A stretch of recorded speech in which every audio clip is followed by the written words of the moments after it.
5, 4, 3, 2, 1, and we should be live.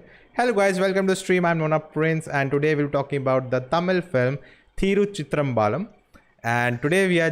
Okay, I'm sorry if I ruined that. No, don't worry about it. It's always fun to start off on a happy note. And this will be a spoiler discussion, so spoiler alert on the screen. If you have seen the movie, then only continue watching. But today we are joined by two renowned film critics, and that is Vishal Menon and Sudhir Srinivasan. Thank you, sir, for your time and coming on the stream and talking about this film. Thank you. Happy to be here. Especially after having watched Liger, this was something that I was just telling people that the best way to get over a film that didn't quite work for you is to speak about a film that did work for you. So yes, happy to talk about Thiruchitrambalam. Just one more thing. One of the reasons I was very happy the film was named Thiruchitrambalam is because I knew there would be a lot of humor in having critics from non-Tamil critics try to pronounce the name of the film. I ruined it, right?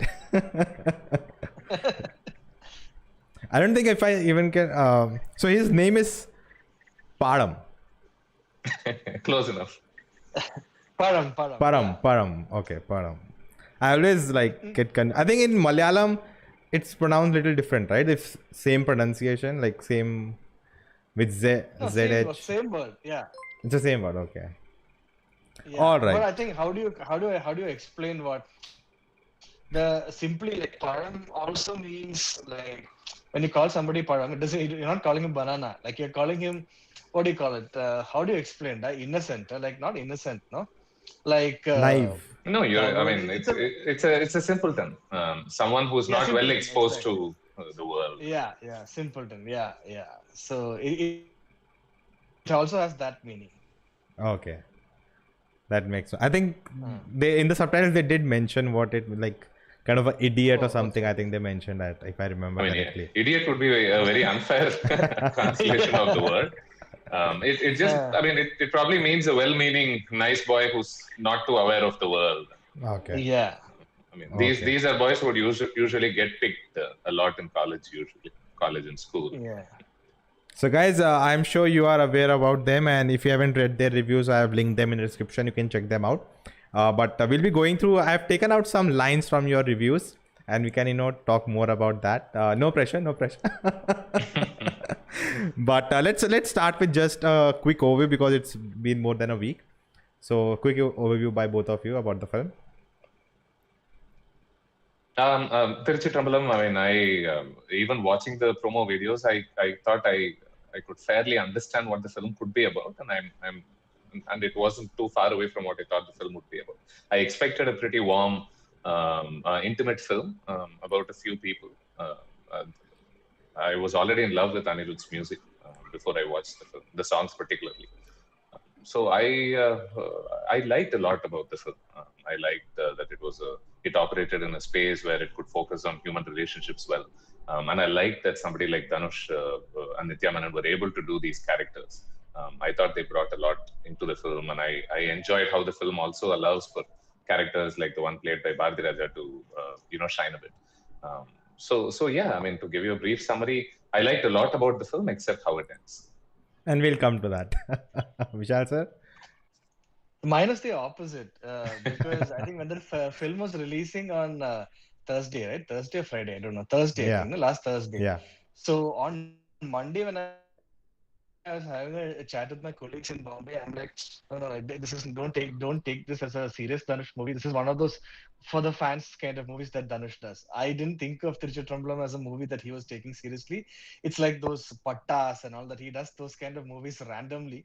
So I was expecting that, and even this Mithun Jawahar, I've seen all his movies. I really didn't expect him to pull this off, and so like when I went and watched the movie, I was really surprised. And actually, it's one of the even for Dhanush, I think it's a pretty ballsy move to do, because after he did VIP and all that, for whatever reason, he's always had to do a little bit of action. He's had to do a little bit of mass and all that. But in this film, it's surprisingly not such a big deal. Apart from maybe 5 minutes or something, it's an extremely natural performance. It's a very, very understated world, and even Anirudh's music, I really didn't like it before the movie. like I thought, oh, okay, finally, after 3 or 4 blockbuster albums, he's finally had a weak one. But when I was watching when I was watching it in the theater, I'm like, my God, like what is happening? It's just like stuck on me from nowhere. So overall, like, I mean, what a surprise! Like I went with zero expectations, and I was like smiling right through the film. So like a complete surprise for me this year. Yeah. And I think the fact that Dhanush just comes off doing a Russo brothers film, The Grey Man, Yeah. and Yeah. right after that, you catch a Thiruchitrambalam where, he's happy to underplay his character. And, he's not really at the center of thick of things. Yeah. I think And he's that a also adds to coward, the. he's supposed to be a coward, all those things, right? It's like it's the opposite of the place you'd think that he was in right before the film. But I mean, like full credit to him for taking it. Yeah. Dhanush, I would say he's a very versatile actor. That within a year we have seen such different roles by him, and I think it just instantly I connected with him when the film started. And I watched the trailer and I was like, oh, this is my film I want to watch. Feels very lighthearted. Want something like this now. And it totally did. I had very few people, like 15, 16 people in the theater, but we all were laughing together. And in the serious moments, we all were just there was pin drop silence. So I really enjoyed that, the experience of watching it. I can tell you that the theaters we watched in were pretty populated. No comparison. Absolutely. And I think the role is also right up his alley, the role of this boy who hasn't yet become a man and he's sort of trying to figure things out. He doesn't know what he's going to do for a life, and this is right up his alley. I mean, he knows exactly who this guy is. Yeah. Old Dhanush, old Dhanush was exactly this. Like it's just, I mean, you don't see him do much of this anymore. But then these are the kind of roles that made us like really fall in love with Dhanush. It's not that we've ever regarded him as the mass hero type actor, the action hero and all that. So this is the kind of movies that, like you really got into him. And this movie also has like a very light Selvaraghavan vibe, like a non-serious kind of Selvaraghavan vibe about it, which kind of makes him, it's exactly how it used to be to watch a Dhanush film maybe 10, 15 years ago. So that also is there, it's like a very going back to the roots thing for him. Yeah. Arun says this movie is VIP plus YNM plus N Ram. I don't know what the other two films are. Okay, N Ram. NRAM. I think these are all short forms of his films. That's the editor of the Hindu, no? Former editor. I'm not sure what he means by that. But I suppose I can see where he's coming from in a sense. VIP. Just like Vishal was just mentioning, it's a throwback to some of the films Dhanush used to do, and you think about Yaradini Mohini. That's a Mithran Jawahar film, if I'm not wrong. Yeah. And of course, there are the VIP vibes, and I think one of my favorite parts about VIP are not the places where he's trash talking that businessman guy. Or the fight scenes, which are admittedly well done, or the mass music. But those were the little emotional moments in VIP. I think for a lot of people, that's why they love VIP. They like the relationship he has with his brother, the dog named Harry Potter, the father relationship, this boy who's trying to figure life out. So I think this film operated in those spaces without the distractions of VIP, I think. Yeah, exactly. And that's the deal. Like after VIP makes so much money to really come back and say that, okay, VIP got it right so well. Of course, he had VIP 2 in the middle to maybe, course correct. But then this is like, actually, technically, in terms of superstardom, it's like taking 2-3 steps backwards, right? It's very experimental to do a movie that's supposed to be for your fans with Anirudh coming back and all that, and still do a film that is very sober, which is very understated, where he's, getting rejected, right? After he becomes a superstar or whatever. So it's a very experimental, ballsy mainstream movie, Absolutely. And even with respect to the music, a big deal was made about how DNA returns and Anirudh is back with Dhanush. And the album is anything but what you would expect from we are both returning with a bang sort of album. It's very understated. Even the songs there's a jazzy vibe about one song. Even the Love Failure song isn't really very percussion heavy. Santosh Narayanan is sort of enjoying himself there. It's very fascinating. The only obvious song is Thai Kelvi. Thai Kelvi, that you need to kind of have. Otherwise, that you can't do anything without that song. And that's even probably later, my you know, least favorite they, song of the album, I think. yeah, correct. Yeah, I mean, It that is the one in reminds the me of, village, right? yeah, the dance Yeah, song, the heavy yeah. dance song. Yeah. And it's going back to the kind of songs Anirudh used to do in that, what is that movie? With Sivakarthikeyan and all that. His second or third movie used to have songs like this. So maybe it's like, I mean, Anirudh needs to have a dance song. So maybe it was done like that. But then even otherwise, right? I mean, it's even for Dhanush, it's the like the Sivakarthikeyan Dawn song is not a song that entire the songs in Dawn and all that is not really romance, right? It's of course it's a love song, but then it's at a much higher like level. But then like he used to be able to, Anirudh used to be a very small composer in the sense that he could still do movies like Vada Chennai and Moon and all that. Now he's too big for that. So you Yeah. can't get him to do a straight romance, even songs of what do you call that? I think you meant Vanakkam Chennai, no? What did I say? What a Vada channel. Chennai. Yeah. Oh, Yeah, sorry. Vanakkam Chennai. I said Vanakkam Chennai. Okay. You know, so even sorry, my cat is scratching. Okay, what is that other album? Kaathu Hey, I Vaathu mean, Saadu let's Saadu and all begin that. with Of his course, first album, Three. it's That's a perfect example of what you're talking about. No? yeah, The emotional songs. exactly romance. Yeah. So even in that scene when Bharatiraja kind of talks to, I mean, injects that idea into Dhanush's head, right? And then when they come back in that train and that what is that line?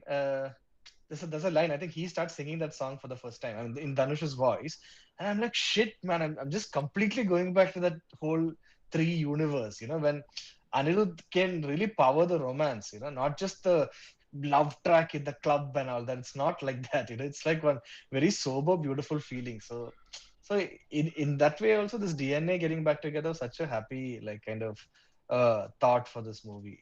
Yeah. Hey, say hi to your cat in the background. I can see. There it is. Yeah. You can say hi. Arun meant Neeram, the Malayalam film. Neram. Neeram, Neram. yeah. Okay. Oh, Enram. Okay. So Vishal, sir, you had mentioned this in your review. The makers have breathed so much fresh air into the classic rom-com structure that it offers loads of comfort with just that familiarity. So my question is, what distinguishes between not being a nostalgia trap? And as you were talking about so many previous films and you got all these, experiences back in your head while watching it, how does differentiate it from the, using it as a nostalgia and trapping you instead of telling a good story?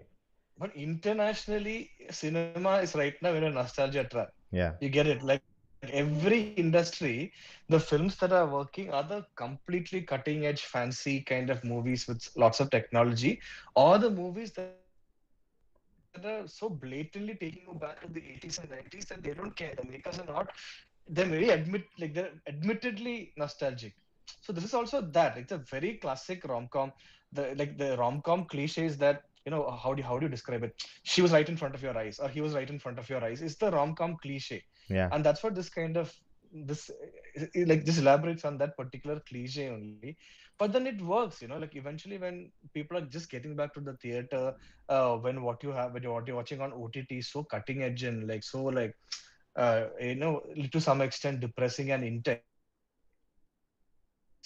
like movies that originally got you to the theaters, even to talk about that Malayalam movie Kadava, it's probably one of the first movies my generation would have watched in the theater, the kind of movie Kadava Yeah. represents. Yeah. So I think when you come back and when this movie is normal, everything is happy and the conflict is very manageable, and like you're expecting something to happen, and when you get that, you're like, oh, thank God nobody's dead, thank God nobody's killing her, thank God he's not a psycho, So Yeah. it's just like one happy, comfortable zone that it's keeping you in.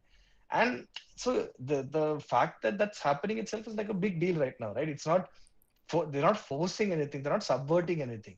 It's Yeah. a classic movie in that sense. So I guess it makes you feel very happy in that familiarity. It's like rewatching like a movie that you love. Yeah. And hey, if you do it well, trap me in nostalgia all you want. I'm happy to be trapped. Yeah. And talking about subverting expectations, Sudhir sir said the mass in the movie isn't becoming a better person. The heroism is in the beating up personal demons. And my question is, knowing that we have an expectation, okay, it's a Dhanush film, he's known for mass. So he may do it, but he doesn't do it, and that subverts expectations, and we find it rewarding. And if it was the film was done by an actor who's not known for mass, would we have the same impact? I don't know. I'm trying to think of somebody who's not known for mass. I don't know. I mean, these hypothetical exercises always become slightly tricky, I think, because then you have to start thinking of people like, okay, if Jiva had done this film, how would I have reacted? And I'm not so sure. I mean, it depends. I need to see the film to be able to really tell you. But in terms of Dhanush, yes, absolutely. I mean, he's already shown that he's a versatile actor. He doesn't necessarily need the fight sequences to, to sell massiness, so to speak. Even in a Vada Chennai, there were so many scenes in the film which weren't necessarily reliant on his masculinity or his ability to beat up people. And yet they meant so much to you. You were right in the moment with him. So if he can pull off that sort of film with gangsters where he's not really beating up people so often, why not this film? I mean, this film is like we were talking about. He's great in these sequences. And now, especially because certain, let's say, I don't quite expect this of him. But like you said, maybe a lot of people want these fight sequences in his film, and especially because there is this added pressure on him to deliver in these spaces. The fact that he refuses to do it for a film like this, and he says, you know what, even when I fight, there is a fight sequence in this film. Even in that fight sequence, the emphasis is not on the fact that now, it's not a Basha type fight where he's beyond fear and he's now beating the shit out of these people. Slow motion. No. Here, I mean, he's struggling to fight him. I mean, there is no technique to his punches. He's flailing his arms about. And, I mean, I loved it. I was happy for. It's a very clumsy fight. It's a very clumsy fight. Where, he really comes across as though he has no idea what is happening. The only like little. What do you call it? That the scene that didn't, like, I felt wasn't necessary after that fight was how he writes that bullet and all that, because like it's not something that is inserted before. We don't know whose bike he's stealing. Like what the hell is? I think it was his like Nithya Menen's brother. It really felt like a film that wouldn't buy that scene. You know what I'm saying? It really felt like a film where Nithya Menen would come back to him and say, you know what? There was once when I told you that when you come on a scooty, it's not great and you should ride a bike. But now I realize that even when you come on a scooty, it's incredible to watch you. It felt like that sort of film. So that would have been that would have been in the same beat with the rest of the film. And I remember when that. I mean, Vishal probably is happy about it because he has a bullet, if I'm not wrong. I sold it 4 years back. Okay, fair. That's only Uber everywhere. But talking about Vada Chennai, the only moment I felt the film went mass, and that's what I didn't like it, was in the climax, where it does become like, oh, he's a hero now and he's taking down these people, and that really took me out of the whole film, which was amazing till that point. Is he talking about the tent fight? Is that no, the climax. That's the interval one.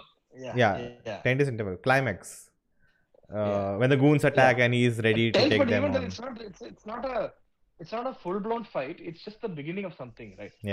Like, and it happens at I disagree. I mean, he does a lot of mass in other movies, which is very disconnected to the film. In Vada Chennai, I felt it was like, okay, that's the only way, because he's taken over the whatever Amir was for that village. He has taken over that position. So even in Karnan, he has to take up that role. So that's his life. It didn't feel very disjointed. It didn't feel very disjointed in these two movies. But then there are many examples of Dhanush. Like, I mean, in fact, the generally liked Asuran, for example, I felt like could have done with reduced massiness in the fight sequences, for example. Even though we were expecting, like we know for sure that Dhanush is like all this, like touching another person's feet and all is always going to lead to like a huge fight. But I mean, that's probably why the movie made so much money. I'm not denying that. But I mean, now that if Thiruchitrambalam is going to be Dhanush's biggest hit, he should know that he doesn't have to bother with any of these traps. Like, he can simply just go and do whatever movie he wants and it'll work. So I'm glad. I mean, when these films do well, it always makes me happy. Exactly. So imagine, like, you don't have to make any compromise. You don't have to do anything. You can just make like a rom-com. Basically, that's what it is. It's Because a see, rom-com with a dose of drama. Yeah. if this film hadn't done well, I can imagine so many people potentially telling them that, see, this is why you need a fight sequence. See, this is why you need these things. This is Yeah. why you needed to have interpreted that sad love song as a as a complaint against women. Yeah. Yeah. Yeah. Yeah. There are a lot 100%. of chats about different films. We'll talk about them later, but let's continue with this film only. Again, so this in your review said, in the case of Padam and his traumatic past, he already has a sister, mother shaped void in his life, and she fits into this role perfectly. Talking about Nithya Menen, which I didn't see the thought about that when it happened. But then you talked about the scene with the father, which I also really like. It really like that when she goes in and say why you're shouted at him, and then comes back later, polishes the shoe, and then leaves. Which was really, I've never seen anything like this in a movie, especially Indian film. Yeah. I mean, you mentioned two angles, and we'll probably come to the first angle a bit later, when I'm sure we will be deep in conversation about the climax of the film and how they interpret the relationship.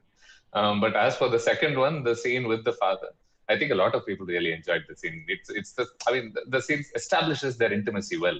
How entrenched she is in their family, even though she lives in the neighborhood, and the fact that she can take those liberties. Yeah. In one scene, you learn so much more about who she is with respect to Param's family, than anything else. That particular scene tells you what Prakash Raj thinks about her, what she thinks about him, and it brings out so many layers. Yeah. And I think we can come to Nithya Menen with the line by Vishal sir. I never really paid attention in school, but I guess this is what they were teaching when they called it organic chemistry. And he also mentioned about we don't see the gender when they're interacting. Like, we just see a friendship. See, because like the way, it's very surprising. I mean, I really like it's a very nice way of, it's not at all the visuals, it's not at all the dialogues that, it gets us into how close these guys are. Because eventually, whichever way you look at it, it's a regular film. It's a 2.5-hour movie. But then why is this friendship so important to us? How do they communicate so many ideas of friendship so early on? And it's so many, like it's the little things that matter so much, right? Of course, they're living in the same building. They would have been childhood friends and all that. But then for a character like Dhanush is, right, with all the history that Dhanush comes with, where like he's angry, like he's very rude and all those kind of things, and so many other movies, right? Movies before where he stands outside the girl's house. All those things are there. But in this, so naturally, he just walks in to her house and goes and sits in her bedroom on her bed. And she's already said hi to her brother, her father, her mother, and then he goes into that bedroom. And we are not even thinking for a second that like this guy's just like randomly chilling in a girl's bedroom. It's not, everybody's just understood that there's nothing going on, right? Yeah. And that these guys are like best friends, and the way he sits on that bed, it's just like such a beautiful way It's of pure. communicating. That actual scene, I don't understand. Like, what is the point of that actual scene? I can't remember. This is like probably talking about random things. Oh, this happened at work, and oh, that girl said no to me, or some random thing like that. But then the only thing that kind of stuck with me is the entire way he's just walking through those two apartments and just going and sitting there. So there's so many things. Like for me, it took a while to realize that, oh, it's a routine. It's like a ritual for them to wait for the cab to come. For her office cab to come. They have a conversation about 10 minutes every day before she goes to work. It's such a beautiful ritual, right? And then it's when you're seeing it the second or the third time, or the time that Dhanush is not there, or she's not there, I don't remember who's not there, then you realize that it was probably the ritual for some 10 years that's been broken. So many ideas like this, I think Param's absent when he gets pissed off with her, and she stands alone and she waits for him to come back or something. Yeah, he starts shouting at the cab guy, saying wait and all that. Yeah, like he won't stop. Absolutely. I mean, I wanted to add on to that point and talk about the fact that these scenes aren't meant to drive the story forward or the plot forward. These scenes are just trying to establish the relationship that they have and the real relationship that they have. It's not like one meeting is meant to establish the villain there, or here's another character who comes in. No, it's just these two people talking about something potentially insignificant. He's about to leave for his demanding work, which which requires that he be on the road through the day, and he's just fatigued at the end of the day. And even then, he takes the time out to come and meet her, and they have this 5-10 minutes together. And I mean, ritual is everything. Yeah. And just like an extension of the point, you mentioned in Sudhir's review, it's like, of course, the family, like, I mean, because Nithya Menon, what Shobana, no? Shobana is a part of the family. There is a very different, like, different dynamics in that whole relationship. I mean, of course, between the father and the grandfather and all that. But there is also a reason why somebody like Dhanush, after a rejection, right? Because you have to read it in continuation with the roles Dhanush has played before.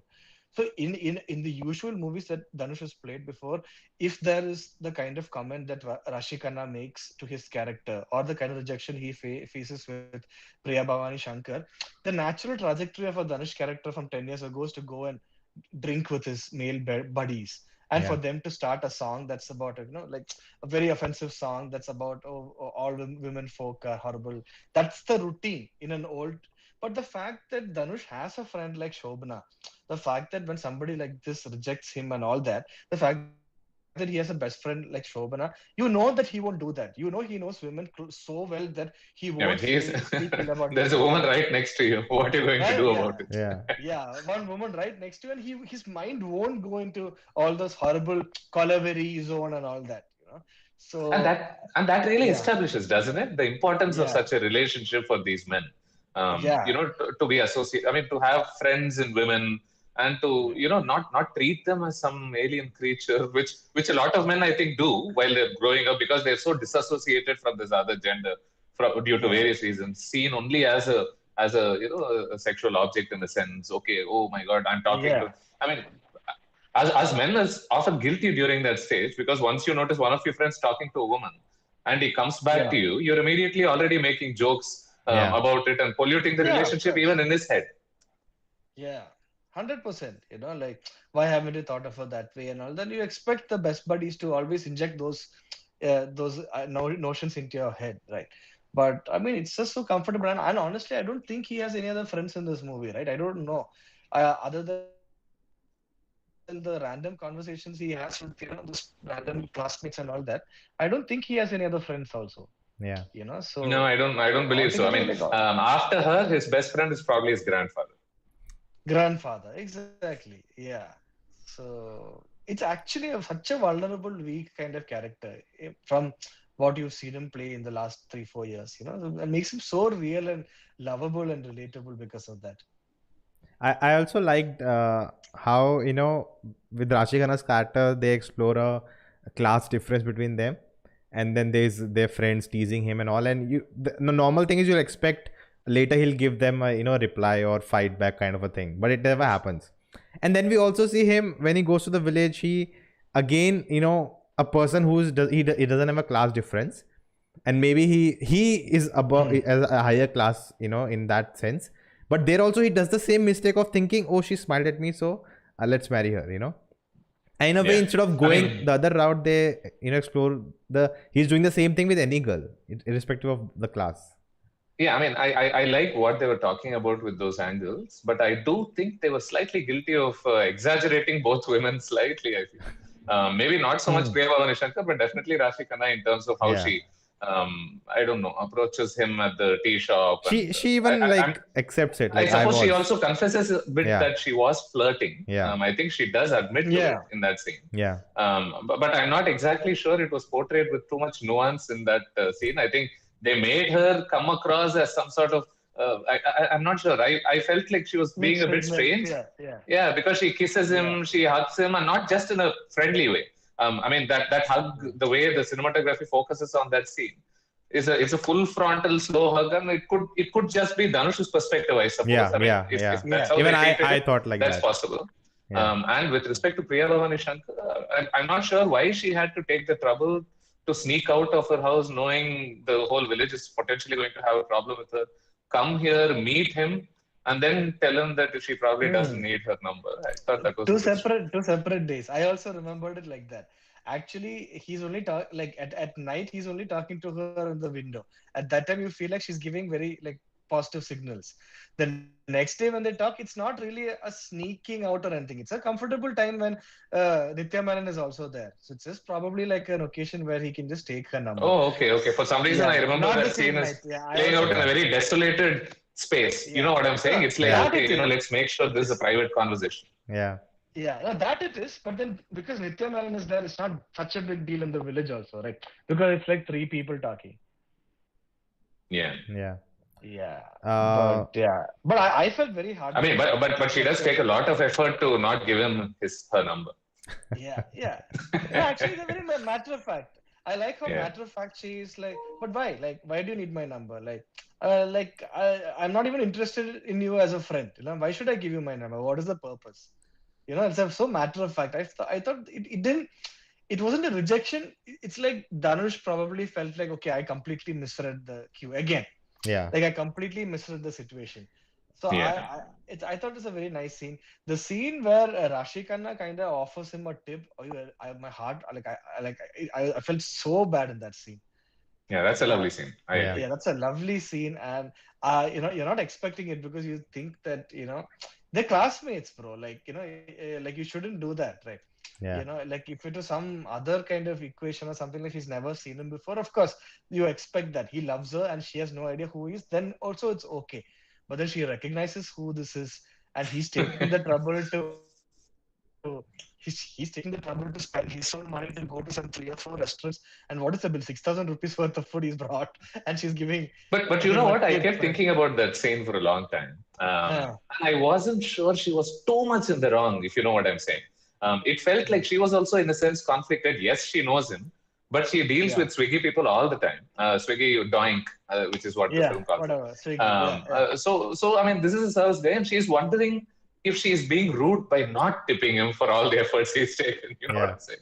Then she's like, okay, should I, shouldn't I? And maybe she felt particularly bad about it once he reacted the way he did, which explains why she went a bit over and beyond what an average woman would do to, compensate for her mistake. Yeah. Plus, I mean, the fact that she has like a tip ready and she decided to give a tip, you know, kind of established the point that, okay, she is not looking at him like an equal. Because if she had established that friendship beforehand, technically, what would we have done? Our classmate comes home when we are having a party, and you want the classmate to, of course, like technically, it's something we always do, right?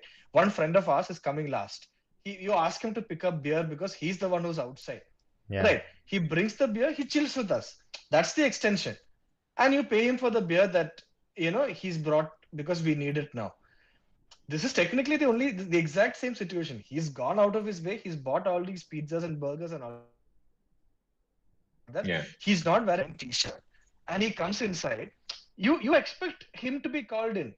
Yeah. That would have been that would have been a happy scene. You know? And that was what Pazham also expected, I think. And Shobana is the only one who understands why she wanted his number in the first place for work like this. Yeah, exactly. Yeah. She sensed it, you know. So it's a very thoughtful scene, a very beautiful. And you know what I love about the resolution of that scene when he comes back and he's sort of whiny about what's happened to him. And he's telling Shobana that, you know what, I went there and she sort of tipped me. I love that Shobana breaks out into a laugh. Yeah. You know, it's not a case of, oh my God, I can't believe they hurt you like this. You know what? Fuck the rich people. Us poor people will never be treated right. I'm so sorry you had. No, none of that bullshit. It's a classic reaction of an elder sister almost or a friend almost who's laughing at your misery and saying, you know what? Yeah. And then because he also knows she's not quite laughing at him. Yeah. But in a sense, at the situation, she means well. And that scene ends with like, oh, I regret taking the tip. Yeah, I should have taken it. Yeah. Absolutely. And that's the end of that. No. Actually, after that only they meet in that cafe, yeah?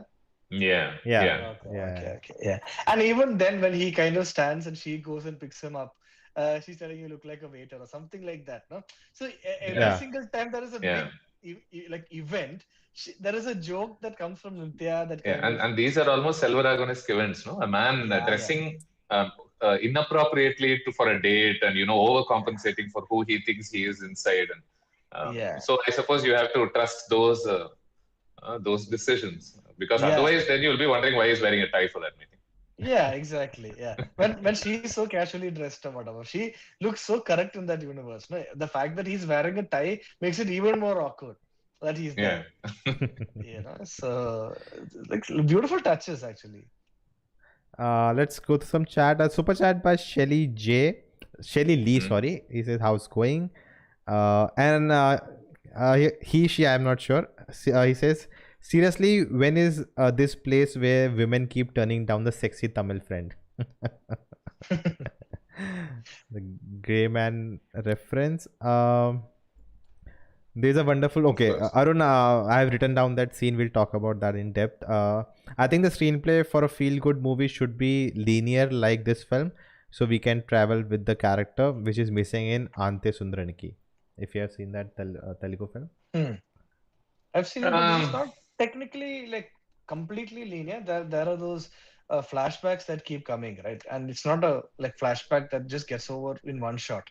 The entire reason why he doesn't talk to Prakash Raj is kind of withheld for a very long time. So it's not a straightforward, simple, linear format in that sense. But I get what he's saying. It's not confusing like Ante yeah, Sundaraniki or but truth be told, I really enjoyed how Ante Sundaraniki was Yeah, written, and yeah. I thought there was I a think lot the of value in what it did non-linearity. with the Yeah, screenplay structure. yeah, So I'm Yeah. sure there are some flaws with that film, and if Yeah.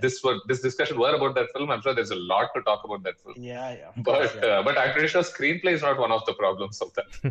Yeah. So uh, Dhanush high school crush in the movie wasn't all that. Wait, what? Hmm. I don't understand this. So, she wasn't all Rashikana's that. character was the school crush, right? Yeah, correct. Hmm. From a school, yeah, that's what he Ninth says. standard or something. Yeah. Sajid says Sudhir's late review fan. Mm. Comparison of this movie with Sita Raman. I've not seen that one. Why should Sita we Raman is compare? proper old school. As in, it's a very different, like that's a very different kind of a movie. That's very, what do you call it? That kind of wants to take you back to the 80s movies, 80s, 70s romances and all that. That's a different kind of a movie.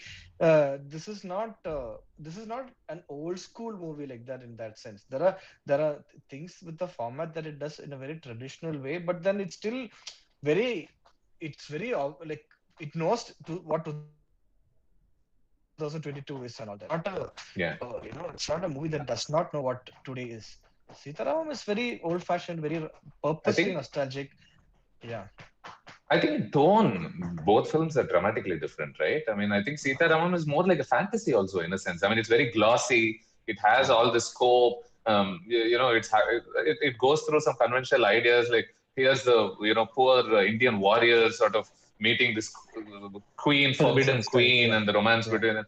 I mean, that's a very different film entirely. It appeals to your sense of fantasy, and this film isn't anything but. I mean, it's very real in a sense.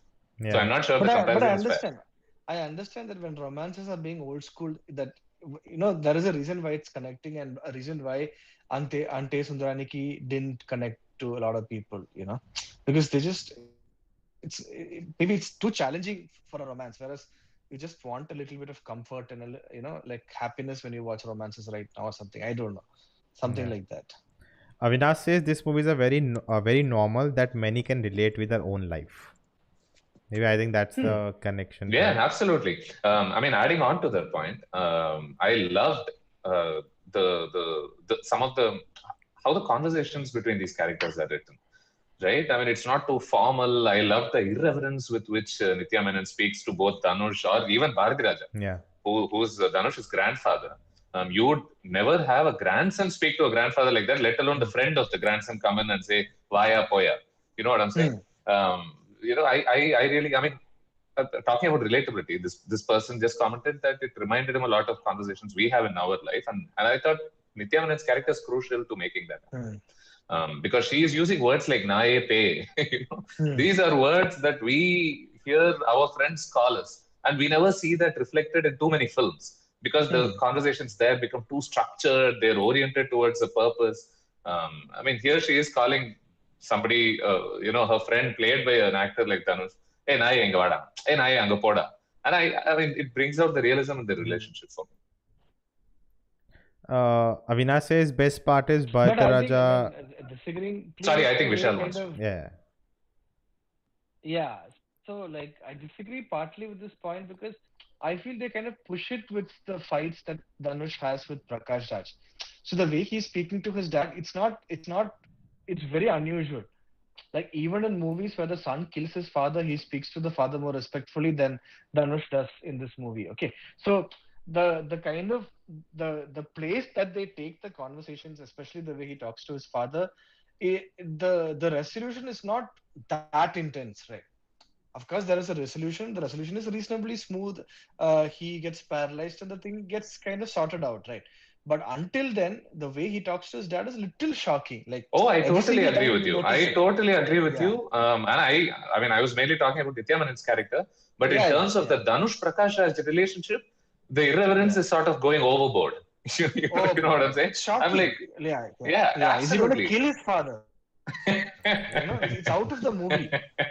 Yeah, I agree. I think that's among the weaker points of this film, that relationship Yeah, itself and how it's explored. Because I don't think they pay a yeah, lot of attention to, how they explore the problems between both characters.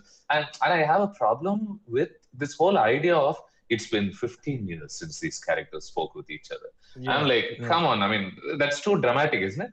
Um, yeah, I mean, I look around and I see friends having trouble with their parents and me having trouble with my own parents and whatever it is. mm, And it's never that dramatic. It's been 15 years since they spoke with each other. That's just too obvious. That's too easy for you to deal with. When it becomes more difficult, yeah, when you have to show them having conversations and yet bring out the problems that they are having between each other. Yeah. When it suddenly boils over during a moment when you didn't expect it to boil over. yeah, That's how trauma usually comes through, I think. Yeah. yeah. I think Arun was also mentioning about this scene and with Prakash Raj acting from his back. So there's one scene where Mm. Dhanush finally says him, "You killed the family," and he just grandfather kicks him out of the house, and the camera just stays, at the in the back of Prakash Raj, and we slowly move with him inside the room, and he closes the door. And shots like this really stand out for me, where it tells me that the filmmaker knows what he's doing. What they are Mm. trying, they have the full control of this narrative, and I can fully give in. I don't have to be in doubt or stay like be on my guard. This guy knows Mm. everything, and just that suspension of disbelief or whatever you want to say, call it, you just let go, you are in safe hands. And I think that's a scene for me where just, yeah, I'm good. Mm. you know Even this, the scene that we were mentioning, the three of them fight. They only talk through Bharatiraja. They yeah don't talk to each other. And there's that scene that ends with him throwing the food on the ground, right? yeah And it always happens. This is also kind of like a Absolutely. scenario kind of scene. And the next day, okay, they sort out the fight and it goes out. The day goes around normally, right? But in this, the director was so clever that the knife is still lying yeah on the floor. They've sorted out the fight. It's basically three men living in the house without any other help. You only have to kill And it. it's a classic male reaction, isn't it? I mean, this whole flinging the Yeah. plate, because Yeah. that's the way you Yeah. protest against your mother, your wife, your sister, because you're Yeah. telling them, your service to me is not needed. Fuck off. You know what I'm saying? It's a Yeah. horrible chauvinistic Yeah. reaction to anger. Correct. And by eventually, men. somebody will clean it. Yeah. Yeah, absolutely. And I enjoyed how Prakash Raj responds to that problem. He takes the plate and he starts smashing it about. You know what I'm saying? Yeah. He's like, you think you're the only man? I am your father. Look at me do And he this. does it twice, I think. Twice or thrice he does it. Yeah, I think first time it's not loud enough, so he simply takes it back and throws it again. That felt like an improv, I feel. Yeah. Huh? It's like Dhanush says in Maaran, if you're bad, I'm your dad. Exactly. Yeah. And honestly, it's the first time I've enjoyed like Bharatiraja's performance so much. Sometimes they give him such roles where he has to do so much heavy lifting, or he has to play the grandfather character, the patriarch, and all that, and he never gets to like relax like this. I've never seen him smile so much the way he drinks. All that is so nice. And I mean, I'm really enjoying this second innings of Bharatiraja as an actor. I mean, you mentioned this film. I remember Kurangu Bommai. I really enjoyed him in that film. I think he has a very fascinating way to bring out vulnerability also. Even though he plays these bad guys in films like Rocky, for example, where he's an asshole, obviously. Yeah. Where he can be ruthless, but I really enjoy these films where he portrays a lot of vulnerability, and you immediately hope that nothing horrible happens to him. And that's an angle I enjoyed in Thiruchitrambalam particularly. The fact that they don't kill him off, which would be a classic idea, right? I mean, in one big scene, the good grandfather dies. Yeah. And the way he runs, the way he runs in the hospital, right? I mean, all of us are just thinking that it's going to, and the first person that's alive in the hospital, it's him only, right? Absolutely. Yeah. I mean, it's a very aware film, right? In that sense, it knows that you will be expecting Bharatiraja to be dead. Yeah, of course, yeah. And he's asking also, Tata, like, what happened to Tata? Tata problem illa un friend da. Sorry, unga friend oda appa. Sorry. Yeah. So. Yeah. Okay. So from both of your reviews, I have one question I have to ask. Okay, I'm gonna butcher this. Baramma iru kardula koda uru sugam iruk is the best dialogue. Yeah, that's your best. Which is the dialogue? Can you explain? That's the dialogue Bharatiraja says when he's talking about being a burden to a family. When old people are burdensome in families, as often they're thought to be, because they don't have much to offer in the household anymore. You know what I'm saying? They're sitting there, they're consuming resources, they're likely short-tempered because they're still figuring out, because they're pissed off with their lack of utility in the household, so to speak. And these were angles that I think Dhanush fascinatingly explored in his directorial also, Power Pandey also, the place of old people in a family. So yeah, that's when he says this lovely line, Barama irukradhula kuda oru sogam irukku. You sort of need to embrace your position. I mean, this is what your life is now, and if you make your peace with it, maybe it'll make you a happier person, maybe it helps you belong in the family better. But truth be told, I have some I believe in individuality a lot, and so I have a problem with youngsters being forced to do certain things. I do not think children should be had only so they can take care of you in their old age. Like I have some strong opinions about those ideas in terms of pressurizing a different generation to do certain things. I mean, I'm saying if your relationship is great and you both want to be together, kindly be together. But I don't think there is any. And I would personally disagree. If I go on to have children, then I would definitely not want to enforce my well-being on them eventually. I hope I won't. Yeah. I think that comes from also the way society is structured, that we don't really... No, I think our cinema does that a lot. Yeah. I mean, they keep valorizing this idea. I mean, if a certain person is living away from his parents, even if his parents are fine by themselves, maybe they choose to be by themselves, and you have another person who's with his family, even though they're bickering every day and they're fighting every day in the household, you find our cinema always romanticizing this family in unity, as opposed to this son who probably has a better relationship with his parents even though they live away from him.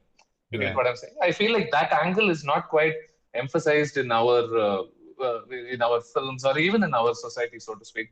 But anyway, that's a larger topic about other things. Avinash says the art director work of a house which has only 3 adult male is perfect. Like they don't have much colors, it will be very saturated colors, etc. That's a good point. What? I think he's talking about the usage of colors in the film. Yeah, the art design of the house, and it doesn't look very tidy and very like good looking. Yeah, when you look at her house, it looks more colorful. Yeah. The curtains have a personality. The rooms a little more bright. But that's just generally something that most art directors kind of do in movies, where like to show that only men live in this house. There are lots of things that they do, especially if it's a rich house. You'll notice how it's always white and black or gray and all that. So, it's an interesting point to note, but then you need to convey that. Yeah, I don't think this film was notable for it. Yeah, I get what you're saying. Yeah, I mean, this is a house where nobody cleans a plate for an entire night. How's it going to look tidy? Yeah. And technically, they're quite well off. I mean, it's not that they are, like they are poor or anything like that. They wanted, they could have painted that house and done something, but they just seem 3 people who don't care, Yeah. Yeah. Yeah, I mean, Bharatiraja seems to have a lot of money stored in his bank, if I'm not wrong, and Prakash Raj seems to have a good senior I think that top role. wasn't that money Yeah. Prakash Raj was giving to him to give it to Dhanush's character, but he said, "Okay, I'll not give it right now," kind of a thing, because he wanted to him to help his study. sustainability, if I'm not wrong. But he never. The grandfather never gave it because he said that I want him to he struggle wanted and Dhanush to study sort of pursue and his education and make something of himself. And yeah, I mean, so talking about Bharatiraja's character, I enjoyed that this person also tries to make himself useful in the family, because he's playing all these little games in the house. He's sort of trying to orchestrate. I mean, he's a Saguni Mama in a sense. He's trying to orchestrate situations in order to, bring these two closer.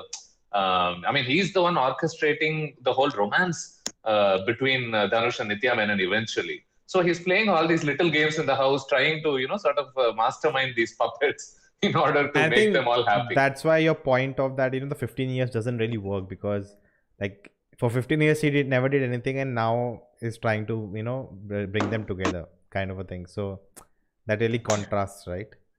I mean, we don't know. Maybe the poor thing tried a lot and he realized early on that it wasn't going to work out. Yeah.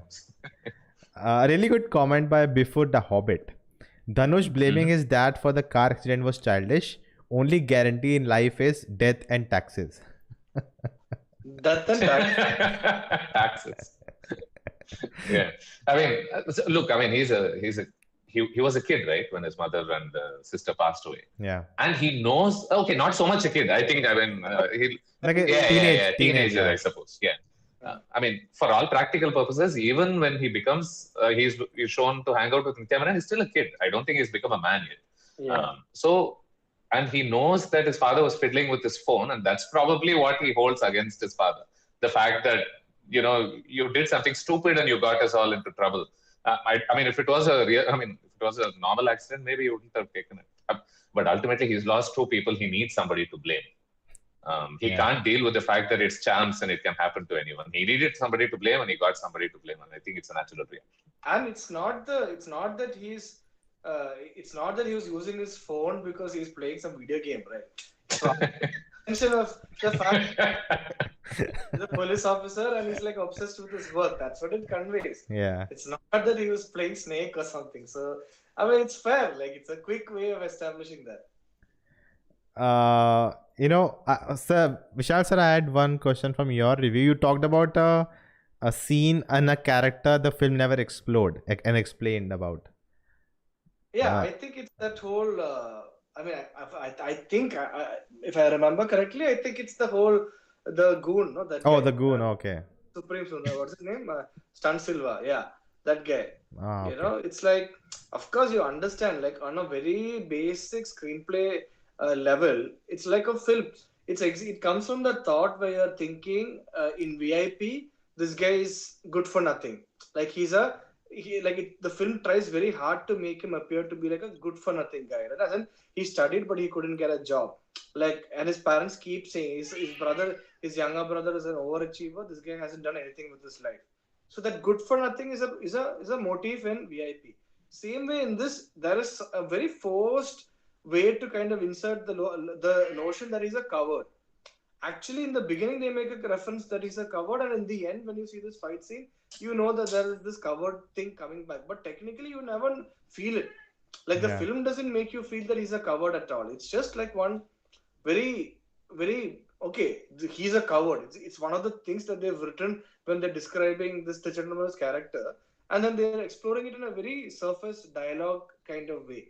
He's not really a coward. Even when in the theater he's teased, and Nithya Menen is also teased, and he doesn't say anything, and she gets upset about it. Yeah. I mean, these are very obvious ways to interpret his cowardice, no? Yeah. And adding on to what Vishal said, I'm not sure they treated the whole psychological trauma angle that he's supposed to be going through with great nuance or anything. Yeah. Because, I mean, it's a car accident, right? Where does a car accident happen? On the road. Yeah. Right. And look at what he does for a job. He's happily on his bike, going on the road. His work predominantly engages him in a lot of road travel. That he doesn't have a problem with, apparently. When he's rushing into a hospital, you don't see any great hesitation or a previous trauma hitting him when he's running into the hospital, because I'm assuming that the moment the accident took place, parents the mom and sister character must have been rushed to hospital. It must have really broken him in a sense. The place would have become very traumatic. You don't see any of that. For some reason, he's supposed to hate being violent, which I did not understand why, because it was not an act of violence that caused the death of his parent or sister. It was just, it was a road accident. So in very obvious ways, I felt like it could have interpreted his trauma in better ways, but I'm not really sure it did those things. Yeah. Technically, all this makes sense if it's a fight that led to the mother and the sister's death. The father, road rage. Like, for instance, if it is a road rage, that could have completely explained the whole thing, right? But in this, the fact that the father, see, everything would have made sense. The fact that this father is a very, difficult man to deal with. The fact that these three people were happy and the father was the strict one. Or everything would have made sense if the reason why the wife and the mother, Revati, and the sister dies is because of road rage. And if road rage is the reason why your wife, your sister and your mother dies, then obviously it can reflect in the fact that you don't want to pick a fight with anybody anywhere. Absolutely. Yeah. When you have a fight in the theater, you don't want to. You just shut up and walk because you know the effect of road rage or whatever the fight people picking on you can lead to. But then that phone thing in that sense is a very weak kind of. I think if anything, he should have been really pissed off with phones. I don't think he should have had a phone at all. Yeah. I think that's why he was having the headphones while he was driving. Okay, my apologies. It was dealt with great nuance. And even otherwise, the way you kind of look at this whole fear angle, it cannot only be, see, he actually doesn't have any problem talking to girls, which is what requires the most courage. Actually hitting people and all that is reasonably easy. Which he does say in that lengthy monologue. Which has become a WhatsApp status now. He says it, but you never see it. This dude goes to a village and he's happy to dance in front of the whole village without any inhibitions. Yeah. And he's sort of, he seems okay. Like at night when her windows open, if somebody in the village catches you talking to a girl through the window, they'll beat you up, He's not worried about that. Yeah. So he seems like a pretty courageous man, but very conveniently now and then when he doesn't want to do something, I feel like he'll say this. Even the fact that he's ratting out that whole gangster when he can just shut up and go home is a pretty ballsy thing to do. That's the right thing to do. Like, it's only in stupid action movies will he take on the guy who's abducted kids and all that straightforward. He'll just go to the police station and complain, which is already the ballsy thing to do. Yeah. Yeah. Arvind has a point. That's why he uses a scooty for his job, because he's scared of speed. I know they had the same bullet that is much slower than Activa. I think some of us began by riding scooties, and I can tell you that the speeds that scooties can go. Okay, Vishal sir, you mentioned about Anirudh's unmistakable ability to make regular everyday moments feel like it's the opening ceremony of Summer Olympics. And we talked about Anirudh's music, but do you guys think right now he has become a legend, or there's more time for it?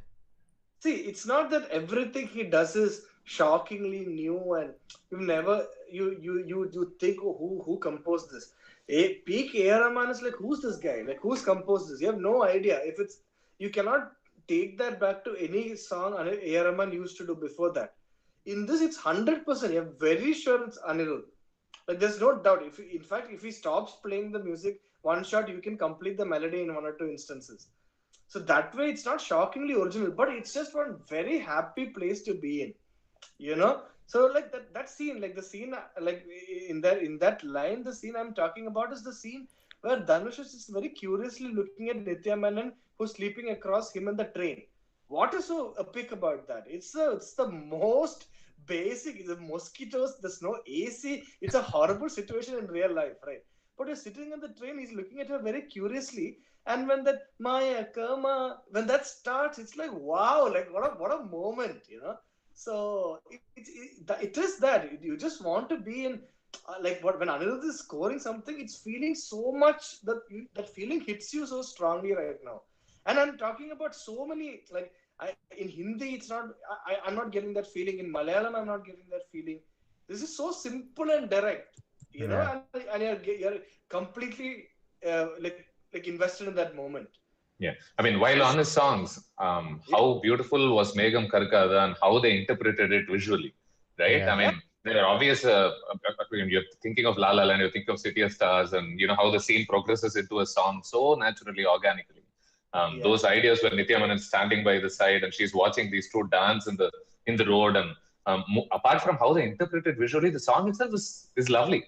I mean, there are some genuinely lovely songs in this film, and I hope they get the love they deserve. I know Vishal didn't like it before he watched the film, but after the movie, like I'm so like, in the morning itself, you know? I think recently most films are doing dance sequence in the films right.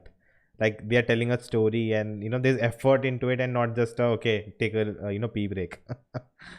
That's what I'm liking. Today I watched in my review today of a movie called Diary. It's gone back to the same thing. Some random. There's always one movie. Yeah. No, I mean I saw Liger also, which gives you plenty of time for there are always two movies. breaks. Yeah. But obviously, look, I mean, we keep saying it, right? As critics, every time a film, people keep thinking that critics are against songs. I don't think, at least personally speaking, I don't think it's the case for me. I love songs, but I just love it when it has some meaning. It doesn't need to progress from a scene particularly, but as long as there is some meaning to why a certain thing is done a certain way, that's all we're looking for. Yeah. See, there are some, like, I mean, I saw Sudhir's tweet about Thallumala. There are one or two songs which I didn't like, but the songs that are perfect, it's amazing, like what they've done with the song. You know, there is a fight song. It's like, and it's not a montage or anything like that. It's just really pumping up your energy when the fight is happening. So, like people, like there are people who really know what to do with songs. Yeah. And most people don't. They really think like how you think. They get a good song, they won't go for the recording session. And on days when the choreographer comes to the sets, that's when they're going home to visit their family. So technically, the director has no idea what is happening with the song. Yeah, so I've heard too. I mean, do something in the song, right? Give me some narrative progress, or interpret it visually in a very unique way, or paint 1,000 stomachs with the face of Rajni. Do something. Yeah. I think this year we cannot complain. We got Nacho, so. Yeah. No, that is different. Telugu, I think they do it. Most of the time, they do it very well. I'm saying in Tamil, sometimes it's like, okay, the song has to be short, and it's probably the last thing that they have to shoot before the movie comes out. The heroine's dates are actually always more problematic than the hero's dates, because the heroine is acting in 3-4 movies at once, whereas the hero's focusing on his own movie, right? Yeah. So then suddenly, before the release of the movie, 1 week before, can just finish this song and go. We'll shoot it in Pondicherry. So that's how songs work. You know? Okay, So that's some industry insights. Karthikeyan says this year was too many violence like KGF, Pushpa, Vikram. It's good to have a light-hearted movie. Yeah. So one of the things I want to establish here is when we say that it's nice to see a film like Thiruchitrambalam do well. Yeah. It is not meant to be interpreted as we are pissed off that Vikram did well. You know, I mean, I hate this false dichotomy that people often create. The reason that is said is because you see a certain type of films doing well, and you would hate for filmmakers to look at that and think these are the only films that do well, and these are the only films that people should work on or create. So when we see films like this do well, it's a relief, not because we don't want those films to do well, but because a variety of films doing well makes us happy. It's as simple as that. So I'm just pleased when this film does well. And like you said, I mean, you see a certain pattern, two or three films that people have been celebrating. Yeah. And so I would hate for a bunch of people to decide that, you know what, if a film has to do well, this is the only type of film we must make. Yeah. That's just boring. That is the joy I get from Thiruchitrambalam doing. Yeah. And technically, if you look at it, every movie that has worked in the last year, right? It's been so easy to find out the reason why it worked. KGF, obvious. Vikram, obvious. R, obvious. Those are spectacle films, right? Yeah. In Malayalam also, if you take a look at Kurup, spectacle. You take a look at this thing. 15, 16 songs. You have to experience it in the theater. You look at Thallumala. It's a movie that's only about fight. You have to see it in the theater. Tamil also, all the hits Vikram, I already spoke about. It's so obvious. Actually, the only film that doesn't require the theater that still became a blockbuster in this lineup is Thiruchitrambalam, right? It's very easy to think that, okay, actually it's a film that you could have watched in the TV also. Yeah. Only thing that is extremely theater heavy is the Thai Karavi song. Everything else is perfect to watch in the theater, but it still worked, right? Yeah. So it's good that films are like, even when films are succeeding, it's not, you have to be sold by the spectacle, by the big budget. Yeah. And especially after the advent of OTT platforms, there is the suggestion that contained love stories must be appropriate only for the television and not for the theater. And some of us who enjoyed the good moments of Thiruchitrambalam know what a theater did to accentuate the feeling you felt during those scenes. Right? Exactly, yeah. So, and this is technically his first theater film after 2 or 3 years. Because Atrangire, Grey Man, actually he's had 3 films since Jagame Tandiram. Jagame Tandiram, this is his first most personal film that's doing well in the theaters. And I'm glad it's not full of fights. Yeah. So let's finally come to our headline the elephant topic. In the room. Yeah, the ending of the film.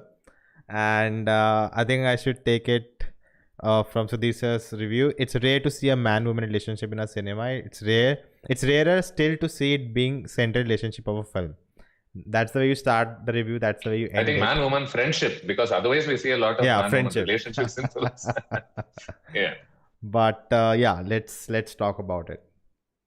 I'm very split on it because I feel what the movie did also makes sense, but what I had in mind also makes sense, kind of a thing. Yeah, from having had conversations with a lot of people about Thiruchitrambalam, I can see a lot of people don't really mind it also. Yeah. I think there are a group of people who don't have a problem with it. What do you mean by climax? You're talking about the Canada. They're talking about interpreting this friendship as a romance. Yeah. Okay.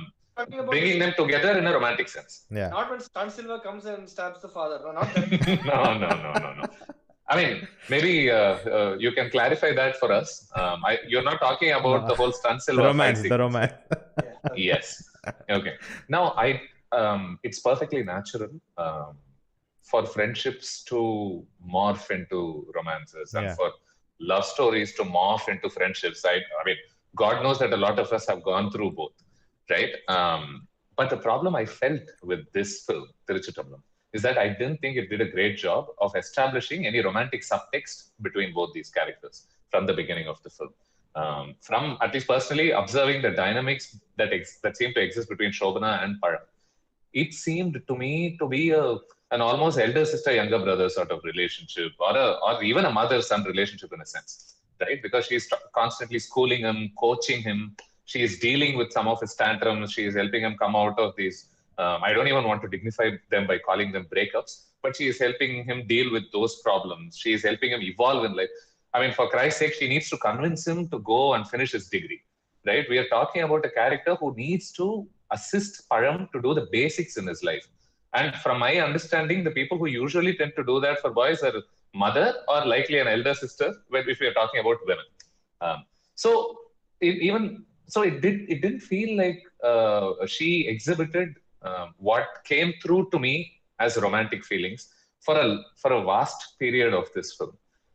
So having done that, when they suddenly spring the surprise on you, because it's a twist, right? In the sense of that word, I thought it felt a bit forced, and I didn't think it had great utility also. And I'm talking about how these invariably our films have always projected this notion that partners, at least girlfriends need to be mothers in a sense. They need to take care of you in a sense.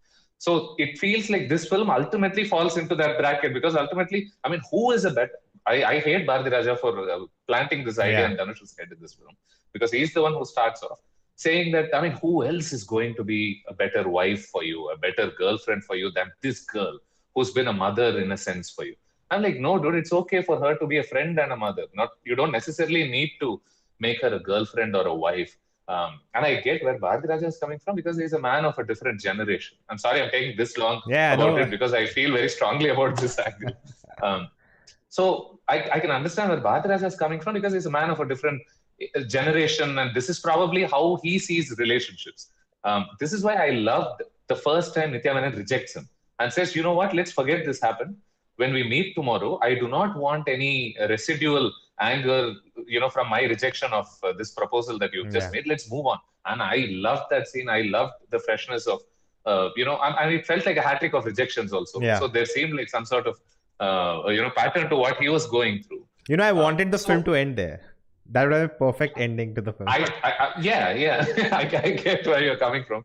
And for this brother to come out and say that, hey, she's had this problem for a long time. She's had this, feelings for you from when she was a child and she's been hanging out. Suddenly made her seem little in front of my eyes, because I'm like, oh, okay, so you've been hanging around this guy, watching his rejection, likely deriving some joy out of him being rejected by these women. Now it makes sense why you enjoyed his bad poetry. On some level, you didn't want him to be good with the poetry.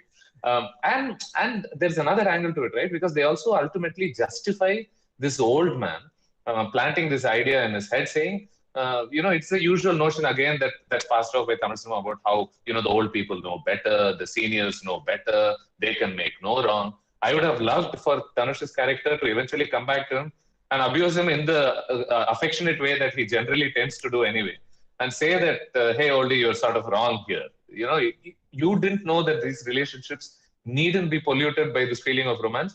But these relationships can exist in the modern world. We can be friends. And I genuinely, to sum up my argument, I genuinely hope that after seeing this film, boys don't bother every friend that they have with romantic feelings. Yeah. So I also I totally agree with Sudhir when it comes to one this particular, because it's a cop out, right? Eventually it's the exact thing OK Kanmani kind of did. You make a movie that discusses living in so much, and the happy ending is that they get married. So same way, you make a movie that is so much about friendship, how beautiful a male-female friendship can be, and eventually it's it's like a matchbox and the matchstick next to each other kind of a situation. It has to be. பஞ்சும் நெருப்பும் பக்கத்துல இருந்தா எப்படி பத்திக்காது அந்த மாதிரி. Yeah, but but for me, I think to an extent, what I think worked for me, the reason why I was hoping against hope, of course, the movie is kind of making the point that it's going against, exactly what I explained right now. But then, first of all, I was so hoping that he reaches the airport. The fact that, idiot, just bro, you're going to screw up your life, just get to the airport. I was hoping for that. And even though I knew from 10 minutes before that he's calling from the Canadian sky, and all that, Yeah. The fact that I was such a sucker for that scene, it kind of, that's the power of that movie, so quickly. So it kind of convinced me that, okay, it's not about starting from page 1 for these two guys. They're already in page 50. Why should you go back? Marriage or whatever, relationship is it's just an extension. Eventually there are some 50 other Tamil movies that say, oh, I married my best friend, right? So this is, for me, felt like, okay, that's what it will look like. This is what it will look like. If you say you married your best friend, and that's a cliche that you see in proposal speeches and all that right now, right? So this is what what it look like in reality. So I thought it was like that. So even when Bharatiraja kind of injects that idea, I don't think it comes from that place that, bro, she's so beautiful, bro, she's so hot. You have to go into No, it's not. Yeah, you should go into it with that love at first sight mode. He's like, dude, I have seen life. I had a relationship with my wife, and I were happy for 40, 50 years. And this is what love is after that first phase. It's friendship. Yeah. So when you look at it like that, I thought, okay, but of course it is a film that doesn't spend enough time. To draw an analogy, it felt like Sonia Agarwal eventually getting married to Dhanush and Kadal Konde. You know what I'm saying? Yeah. Because they share a very similar relationship. She is sort of the person who helps him out of a lot of problems, and he looks at her for advice and guidance everywhere. Yeah. Which is why I think this one somewhere felt like an incestuous relationship after a while. Where the moment they start kissing and all, I was like, dude, that's just wrong. You're not supposed to do that. You know what I'm saying? But so that's where I come from with respect to this relationship in particular. Yeah. So there was like I feel not that it was justified, but at a screenplay level, when when the brother comes and he makes that big speech and he throws out all those Archie's hallmark things, of course it's meant to be a little corny. It's meant to be like you're supposed to feel the innocence of this, like how long she's been doing this. Like Pawam should have actually gone to an Archie's to buy all these lame things for Dhanush. But then, I remember thinking how like weird this scene is because the movie's already turned on you. Yeah. But then I remember thinking, why haven't I thought of Nithya Menen's love life? Isn't that my fault? Isn't that because I'm watching the movie only through Dhanush's eyes? Yeah. So it's only when you kind of escape that thought and you think that, like, okay, maybe Nithya Menon is in love with somebody. Maybe Nithya Menon also must be having a but I never thought that. We had a scene, right, where a guy came to see her. Or waiting to get into an arranged marriage. Yeah, but it's a comedy scene, right? There's no purpose to that scene other than a comical kind of a scene. So when you're never thinking about what she's feeling, what she must be thinking on the other side, then obviously it'll feel like a surprise to us, that when this comes. Yeah, I think it's also sort of the film's fault in that sense, because it doesn't quite focus on her as an individual. It always focuses on her as Dhanush's friend. Extension of Dhanush. Yeah. Like what? Yeah. Yeah. You don't know what Dhanush is giving her actually. Like I don't know what she sees in Dhanush. Absolutely. I have no idea. I can see a lot of utility in her with respect to Dhanush. I can see why Bharatiraja wants his grandson to be sorted in life. Yeah. But in terms of Nithya Menon, like what do you get out of him? Like why? You want to take care of him forever? But that's where I love the scene where he says, okay, I'm going to leave everything and come and look after you. Which is can you hear? Yeah. No, I can hear. I'm just saying, it's just like, okay, I'll just say some empty words. That's probably going to be the afterlife. But fair enough. The fact that he's saying, like, it's fair. Like, I have to move to Canada. You have a better job. I'm going to live here. I'm going to look after you. It's a pretty beautiful thing to hear, right? Yeah. But having said that, Bharatiraja planting this idea, I know I spoke a lot against it. But I think the one utility that came out of it is that those beautiful scenes right after that, when he starts looking at her in new light. Yeah. All these small montage sequences when he's eating with her and she says, and then Bharatiraja looks at him and says, see what I said? And then he says, yo, poya, vay things like that. Yeah. I thought those portions were really lovely and spoke about how sometimes all it takes for us to change the dynamics of a relationship is just to start looking at them in new light. Yeah. I thought that was interesting. Yeah. And it kind of reinforces the idea that he's an idiot. Bro, like you're the only one who didn't see it. Everyone else has seen it, but you. Prakash Raj also says that, like your mother had said in the childhood that kind of thing. Yeah. You're meant to be together. I didn't understand the whole Prakash Raj physical disability thing and his own ability to suddenly walk, and those scenes did nothing to me. But that scene you talked about in your review also, right? When he falls down and Dhanush goes to pick him up and how they build it up as a mass scene. Yeah. I'm talking about a later scene when he gets up, sort of recovering and starts walking and everything, which is a classic idea for that scene anyway. Anybody who suffers from that disability eventually starts doing that.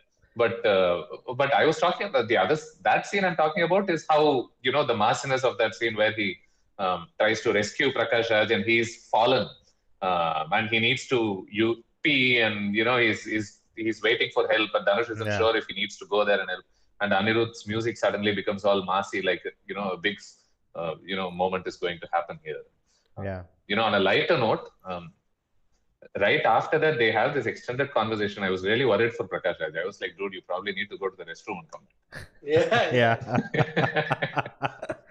But coming to the ending, what I liked about the ending the film gave is that when the brother says, when you proposed to us, she said no because she thought she's a rebound. You didn't find anyone. Out of desperation, you are asking her. Which she probably is. Yeah, in a way. Sorry, I can't help myself. Oh, that was, and my favorite couple goals is Chandler and Monica from Friends. That's like the what I look up to in my life, hopefully. But when it happens in the film, right? Like what I am thinking is, she's a really good friend, and he is like, when that scene happens, when I said the film should have ended, And even after that, it wasn't like, oh, she's in love with him, right? It was like, okay, let's give it a shot, and it doesn't work out, It's what I was thinking about. There's one more Yeah, it show or definitely didn't movie seem like an where, experiment, given how long she's been in love with her. I don't think she's gonna let it go too easy. like, I thought they'll Yeah. try it out and it will not work out. No, let's just be friends. Let's But not. I find it fascinating. You mentioned the Chandler-Monica relationship in Friends, and I remember the first time they have sex. Just before that, Chandler makes a line saying, "It's fair to say our friendship is officially dead." Just before, after they see each other naked. Yeah. And you know what Monica says in return? I don't think we were that good friends in the first place. You get what I'm saying? I think that's a shocker. Sure. Truth be told, they weren't that Yeah. great friends even before that. That's a But shocker when here- it happens, right? In the show. Yeah. And I was wondering of a scene from Badai Do, the latest one, where there's a moment where both of them think let's become straight couples, let's have a baby and let's move on. Yeah. As society wants us. And they like the film, like, oh, they're gonna try it, and no, we are not that. I thought that's what this film may try. That no, we are friends. We can be friends. And I think this again gives that idea, right? That, as you said, like, people will go to their friends and say this, like, should we start dating or something like that. I feel like you perfectly, this is my attraction to the film. When I saw the trailer, and I said in the trailer also, please don't end up in a romance, and it does. That friendship can be, why cannot we just look at friendship in between a man and a woman like that purely? Why does it always have to end with a romance? How the grandfather and the father, like, no, you are met for each other and everything, and you didn't see it. And why does caring and love and all that only has to end in romance and not just pure friendship? But I'll tell you, Nona, like the way you suggested, right? Then if the film had ended where you wanted the film to end, then it's such a blah film. Like, where do you go from that? Okay, like, he comes back, he's dejected, and he proposes. Yeah, they needed a powerful end also. He proposes. Yeah. And Nithya Menen says, "No, I'm not interested. I'm going to Canada." Then what? Like, that's a tragedy. So I think she went to Canada because Dhanush was To escaping escape and all the of that, pain right? of this association. No, she had. She would have gone to Canada, and if he's willing to come for me, then I know he's serious about this. It's not just a rebound, right? That's the extension of that. But tell me, like, Nona, you tell me an alternate ending. No, like, what would have? No, what I wanted was the scene where she says, "Don't forget about it," and he suddenly realizes, "What am I thinking?" and goes to his grandfather and says, "What nonsense you told me." And the next day, and the ending is that he keeps on trying. He that's the ending. Like, it's like a 3 failures, and now he has to continue his life like that, and we move on. The story continues, and we have ended our watching of this life. I don't think Vishal would have given your film a good review. Yeah. I'll note that. In this, like, if there is a second part, maybe you can explore all that. But the movie has spent so much time, and we only care for both of them. Yeah. Like, they only care for both of them. There is no other way. It's too late in the movie to start with the third heroine there, and then for him to get her. Yeah. No, I don't want him to get anyone. For me, Vishal won't give my film also a good review, I feel. But it's okay. Let me just give it a shot. I think him having this long conversation with Bharatiraja at the end, after having repaired his Prakash Raj relationship, just telling him that, hey, you come from a different generation and I exist in a different generation, and not everything needs to be about getting married or making a woman your wife simply because she is great in our family. She will continue to be a part of our family even after she gets married. And hey, let's hope that I find somebody else, and that sort of thing. I wouldn't really have minded it if they had dealt with it in a very sentimental, emotional way that is loyal to the life of today. Maybe it could have felt like a very unique film in that sense, but I don't know. I'm just giving it a shot. Husband is probably cool with the friendship and all that. Would have given absolutely right. Yeah. I think this is the point in Hidya movie which I really liked, when they didn't go into that, oh, I still love her, and we cannot be friends kind of a thing. Like, they kind of explore that, right? No, when he's calling Darshana from the hospital after he's just had his baby. Yeah, it's an extremely powerful power pack situation, right? What does that mean? I don't know. No, I just it felt like she was the first woman, in his life who he could share everything, and today he wants to call her and share this feeling, what he's feeling. Yeah, but that's also because they probably have reached a depth that he's not able to achieve with his new wife. So that's a loaded film, bro. Like that. Those two scenes Okay, I are think we'll that's like a whole separate discussion, but I still have mixed thoughts about the ending. You wanted him to See, suffer. I'll not say suffer. I would say like he wanted this guy to be rejected another time, keep crying on the road. My point was that he still needs to learn. It's like you cannot, learn everything in 2 hours and that's it. You have to keep learning, and that's the, what you take from the film. You still have to go out, try, because that's his own monologue, right, in the train. Bro, I think Nona just hates it that Dhanush is all sorted at the end. Yeah, he had 2 proper heartbreaks. Both times it really hit you, because even second time it felt like that this girl is attracted to him, right? Because of the way she speaks to him. Second time also he gets his heart. Honestly, many of us would have made the same mistake. I don't really blame him for it. Yeah, that's what She gives him all these glances, all these smiles. And comes and dances also with Aikalavi. Yeah. Correct. Yeah. So I mean I felt like what more? How many times, Nona? I know you hate him. And he got stabbed or hit or something, no? I think I just wanted it to be real. Anurag says Vishal Menon OP. Nona, the ending you suggested already shown in Athakati. Atakati. Huh. Okay. Oh, okay. He's saying, the movie you wanted to say Atakati then. Yeah. Atakati. He's encouraging you to watch Ranjith's first film. Okay. Yeah. I think when we were talking about all the Dhanush films this year, you forgot about Maaran. Yeah, I mean, I can see why we forgot about it. Shit, I forgot about that, man. Yeah, why did you have to remind us of it now? We were doing so well. Yeah. So let's wrap up with a few quick questions. First of all, I wanted to ask both of you, because you both interview celebrities and filmmakers. Does it ever get awkward when your review of a film comes up, or the last movie they did, you didn't talk very good about it, kind of a thing? Then I'll let Vishal go first. 100%. Some people are cool, like people our generation and all that. No, even when they got into movies, they would have got into movies like they're also reading reviews. Yeah. So it's not a new thing for them.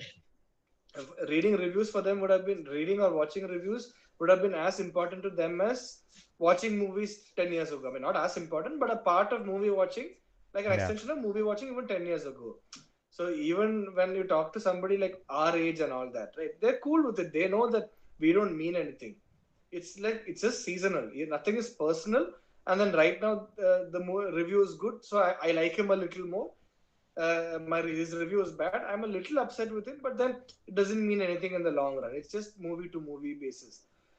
But the older generation, they seem to take it quite personally and all that. They don't understand that we don't mean anything personally. Like it is no indication of what they are as talents or anything like that. Just that you made a wrong choice, or this is a wrong movie.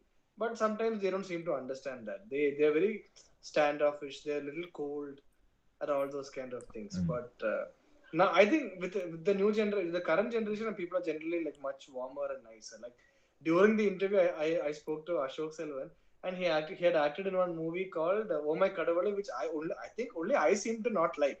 Generally, everybody liked it. Everybody's given it good reviews. And in the middle of when I'm saying something like, bro, that movie didn't work for me, bro.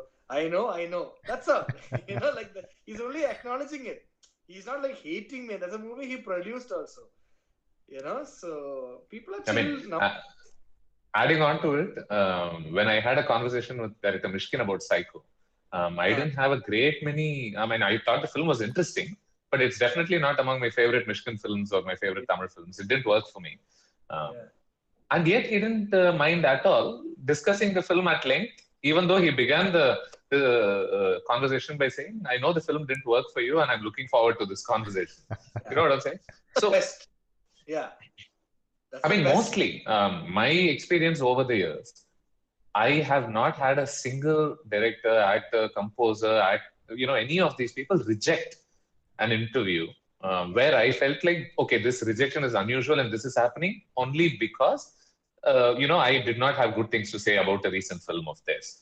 You will know it, you will feel it when you get that sort of rejection, I feel.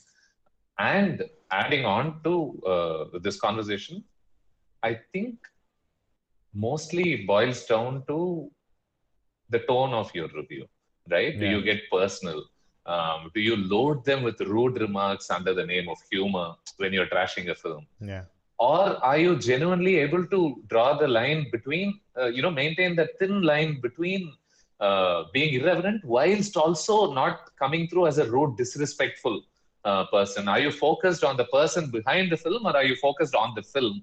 I think ultimately these factors determine how your criticism gets accepted. And so far, I think I've fortunately been able to maintain that balance, where filmmakers seem to attribute good intentions, even when I don't have good things to say about the film. So with due respect to that. I've had opposite experiences. Like in Bombay, and I don't get an interview here. All that happens to me. Somebody trashed the movie in Hyderabad, I don't get an interview next time. For a Telugu movie, I'm not getting a Tamil interview. Everything.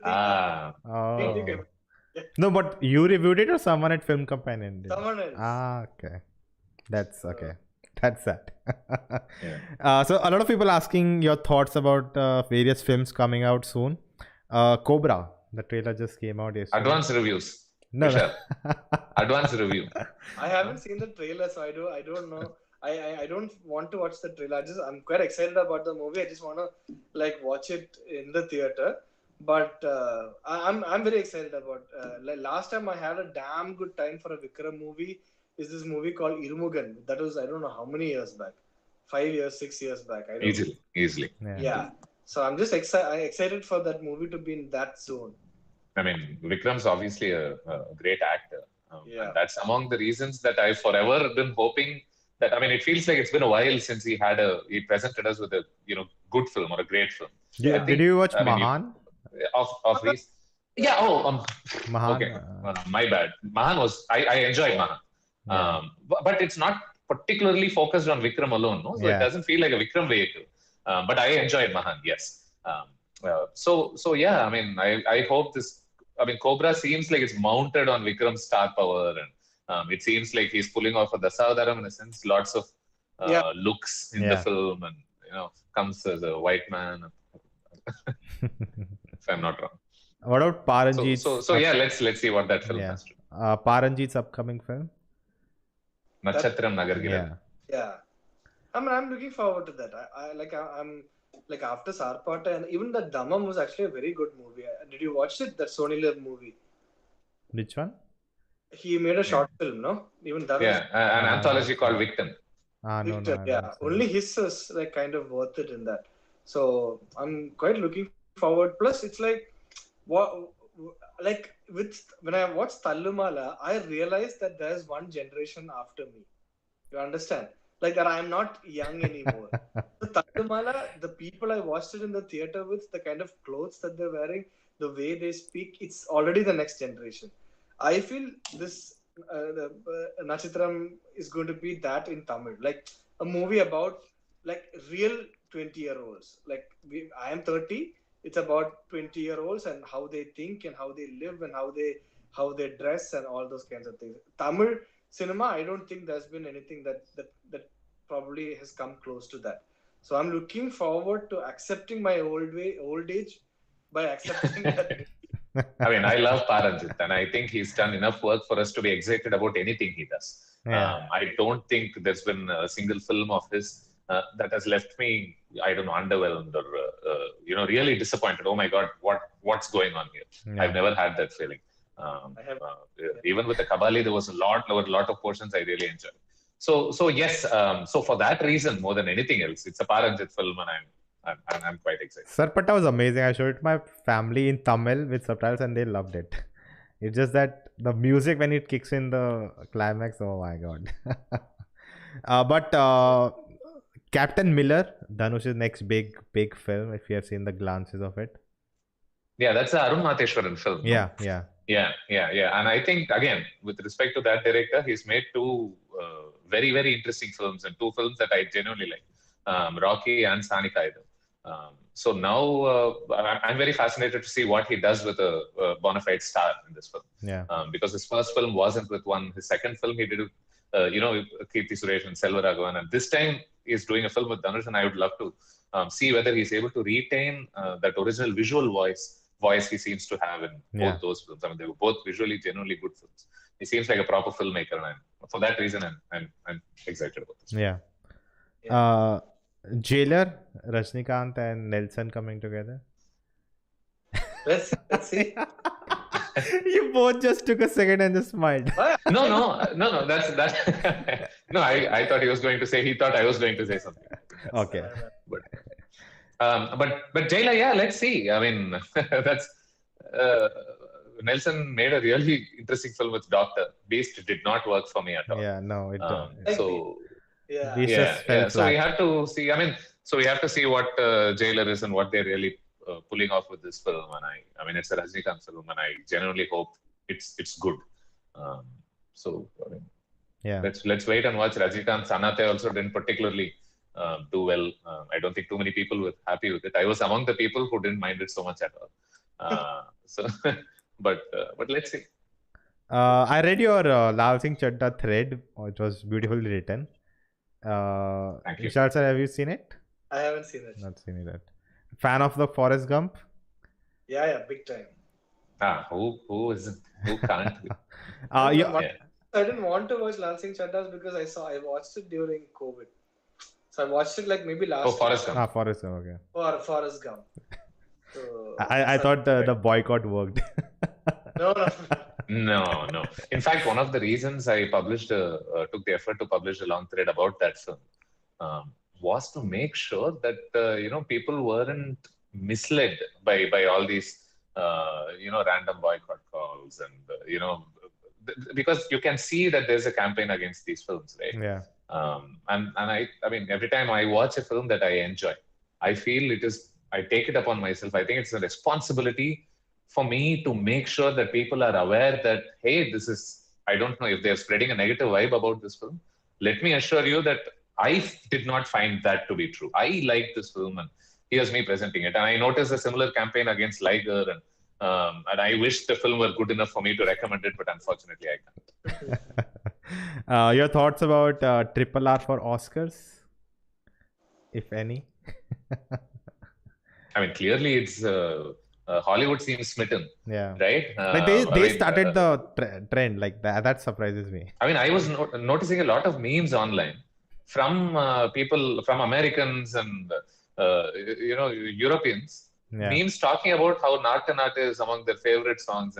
There is this meme, right, where a wife looks the other direction, husband looks the other direction. Yeah. And the wife is, she has a thought bubble where she says, my husband's thinking about some woman. And this white man's turning the other direction. His thought bubble is Naata Naata Naata. These memes are shared about by Americans and all these people. Yeah. So I can see they love this film. I don't think Triple R worked for me that well. No, but obviously there are some stunning portions. If there is a way the film can be considered in other categories, like best choreography and best sound design, then why not? Yeah, like it's the best, absolutely the best technicians in India who's worked on those films. So if you want to, if you want that film to be considered in visual effects and sound design and best choreography, best sound, all those kinds of technical awards, 100%. Best picture, I don't know. I don't know if there is even a possibility of that being considered for best foreign picture or best picture, right? And truth be told, I don't think these Oscar films represent necessarily the best film out there. Because by now, I think a lot of us are familiar with the campaigns around these films, riding on the momentum and capitalizing on all the hype that a certain film has. I think a lot of those angles also come into the picture. Yeah. So the narrative right now is that if we send as an official entry, it may even win foreign picture. And apart from that, the other categories, it may even get nominated there. So I don't know. I mean, if it does, great, right? I mean, it's an Indian film, and we've not all of our films get into the final 5 nominees. It's happened very few times in the history of our cinema. So if something breaks through, why not? We'll have to take back every joke that we've made about Telugu movies. One shot wins the Oscar Best Film. That's the end. It's the best industry in the country. What about Ponniyin Selvan? Excited looking. Ponniyin Selvan. Yeah. It's enduring Tamil literature. Yeah. And it's so yeah, for it to be translated into the visual medium by somebody like Maniratnam. So yeah, I mean with a cast of the who's who in Tamil cinema pretty much, right? And there's Raman. So yeah, for those reasons you have to see what's coming. Yeah. And finally, any foreign thing I think you shared about House of Dragons and Avatar re-releasing and all?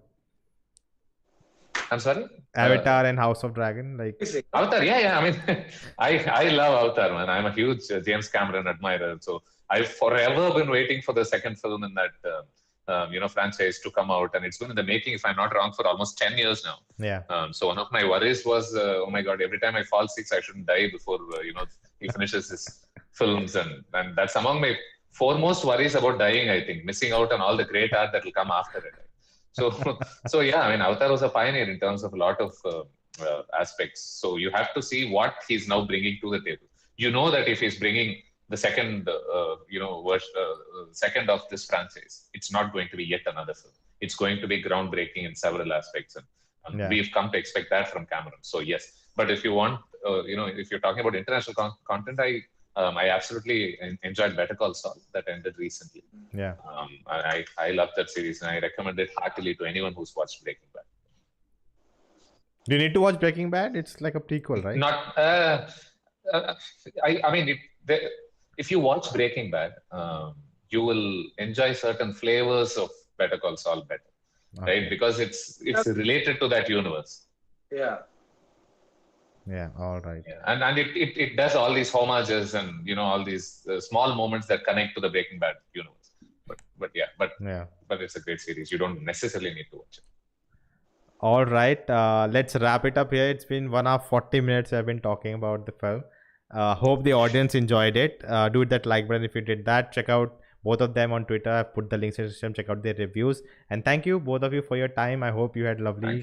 Thank you. It was always fun to discuss films with Vishal. We used to do it, not necessarily live on YouTube channels earlier, but I hope people enjoyed this little feature film we had just made. Yeah, I think our cats were also talking. They were also yeah. Thank you so much for your time, and thank you, chat, for pleasure. Yeah. See you guys. See ya. Bye. Yeah. Bye, chat. See you. Good night.